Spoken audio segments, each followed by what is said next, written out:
Welcome to Soul Speech. Hello everyone, I'm Soul Man. So far we have learned many basic elements of Hangul, from how to write and read characters to introducing people with basic sentences. We have also covered pronunciation gachas in Hangul. We have 2 more episodes to go before finishing this season 1. With these remaining 2, we are going to do something different and have some fun. In this episode, we will learn several words and expressions using mimetic words, which is called as 의태어 in Hangul. So what are mimetic words?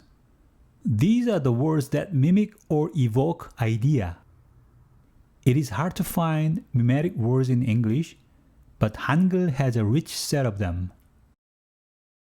One popular mimetic word in English is bling bling, which is an expression for something is shining or sparkling. The Hangul equivalent to that word is Panchak, which is going to be covered by this episode. Mimetic words are not exactly same as onomatopoeias, which actually mimics sound of something. English examples of onomatopoeias are cuckoo, the sound of the cuckoo bird, mew, the sound of a cat, and kaboom, the sound of some explosion. Hangul has a tons of mimetic words called 의태어 and also onomatopoeias called as 의성어. Today we will focus on 의태어, which are related to action or status visualization rather than sounds. Proper use of mimetic words will eliminate lengthy descriptive sentence in Hangul.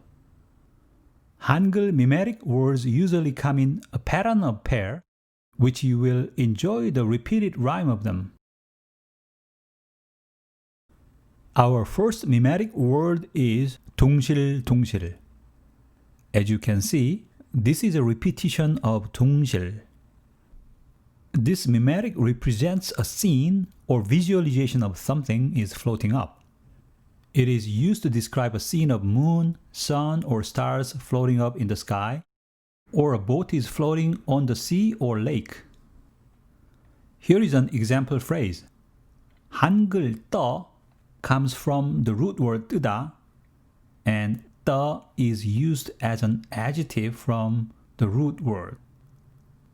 뜨다 means floating up or lifted up in the sky or water. Hangul 오다 is a root of a verb which means to come.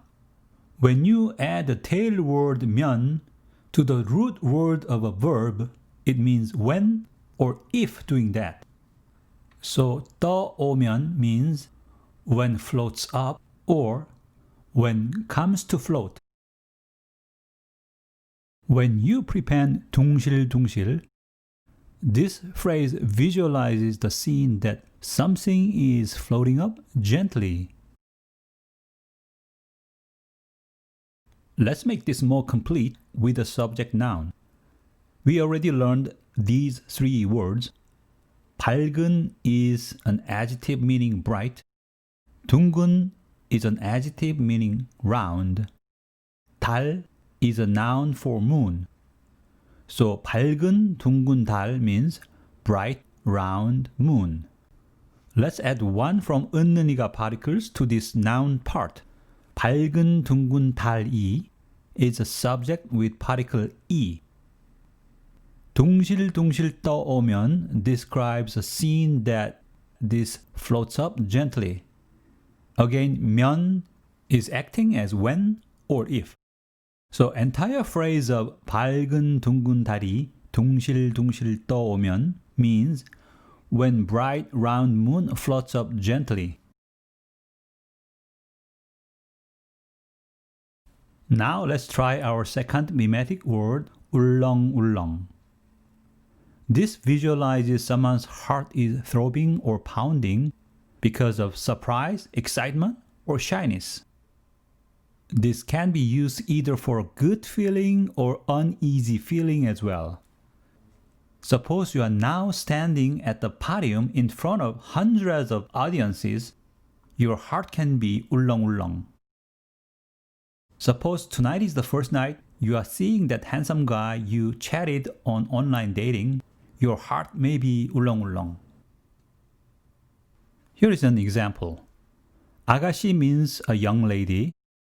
마음 means mind or heart as in feelings, not the physical heart.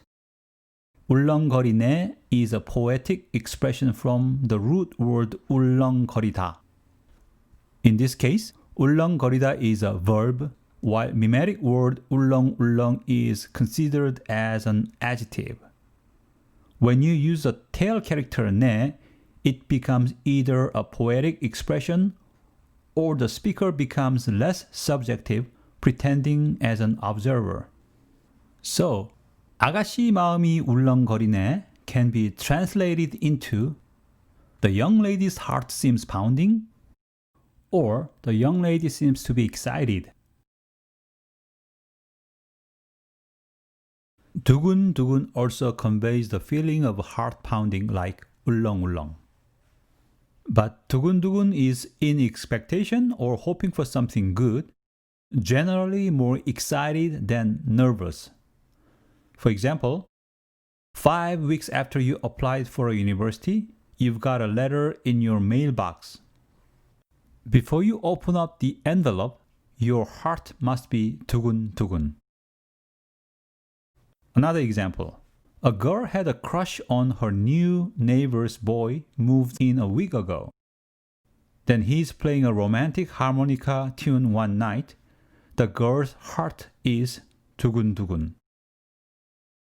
Let's use 두근두근 in a poetic expression. 두근두근 내 마음 means pounding my heart expecting something good. If you want to use different subject, you can use somebody's name here. 이쁜이 is kind of nickname calling cute young woman. So 두근두근 이쁜이 마음 means cute's heart is pounding expecting something exciting. Being a poetic expression, you don't have to use apostrophe s, 의, 이쁜이의. Just use 이쁜이 마음. We are learning a few poetic expressions here, and that's going to be used in the next episode. We have another similar mimetic word with slightly different nuance. Chomajoma. Chomajoma is not necessarily with heart pounding, but with mind being nervous or anxious. What if something goes wrong at the next moment? In Hangul, they use an expression of my mind is nervous rather than I am nervous, which is different from typical English expression. Do you remember a previous episode with body, 몸? In body, 가슴 means chest, but it can also mean mind in Hangul. It has dual meanings. So one popular expression to learn is 내 가슴이 조마조마, 내 가슴이 조마조마, which means my mind or I feel uneasy, anxious or nervous, waiting for what is going to happen at the next moment. Suppose one of your family member went into a surgery room. After an hour, the doctor was stepping out of the surgery. You must feel 조마조마 instead of 두근두근. When you walk on a lake surface covered with thin ice, you should feel 조마조마.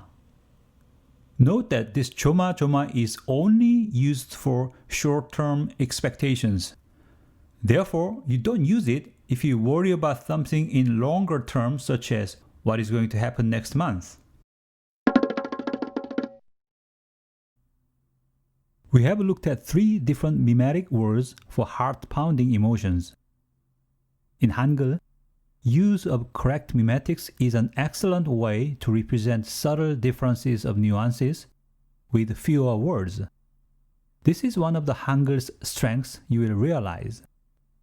Let's compare these 3 to review and enjoy different nuances.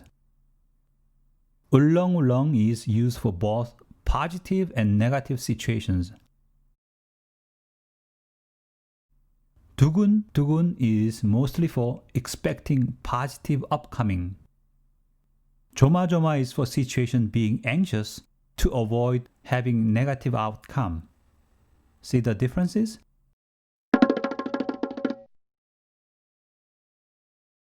Okay, let's move on to other mimetic words that visualize light reflections. The first one is Panchak Panchak. It is typically used to mimic or visualize the idea of something is glistening due to the light reflections. Panchak Panchak is for something pretty or beautiful, such as stars at night, shining metal or gems, or surface of lake reflecting sunlight. Panchak Panchak is supposed to be pleasant to one's eyes without irritation. Let's create example sentences with Panchak Panchak. Stars are glistening can be written in Hangul as 별들이 반짝반짝한다. 별 is a star, 별들 is a plural form of 별, and we used E from 은는이가 particles to make it a subjective noun. Then we add action or status part. 반짝반짝한다. 한다 is a present form of root 하다, which means is, ing or do, does, as we already know. 별들이 반짝반짝한다. Stars are glistening.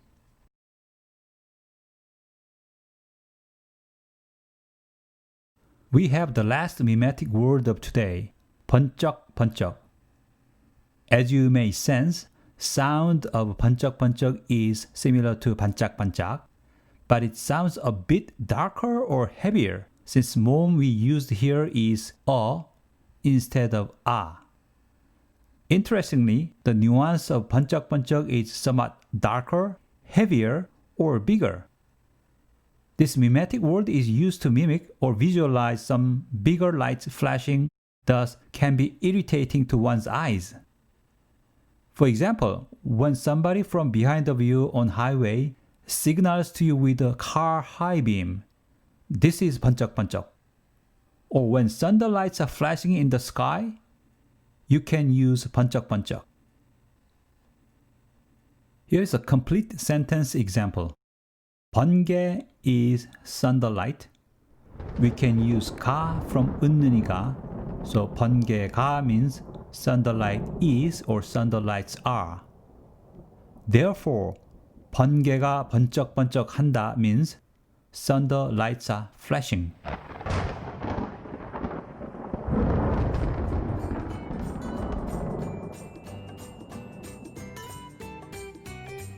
Fantastic! I hope you realize the richness of Hangul expressions today. You have learned a few mimetic words which can be used for normal dialogues as well as poetic expressions. We are almost there to finish Season 1. In the next episode, we will have some fun together. We will apply today's mimetic words in the next episode. So stay tuned and see you soon.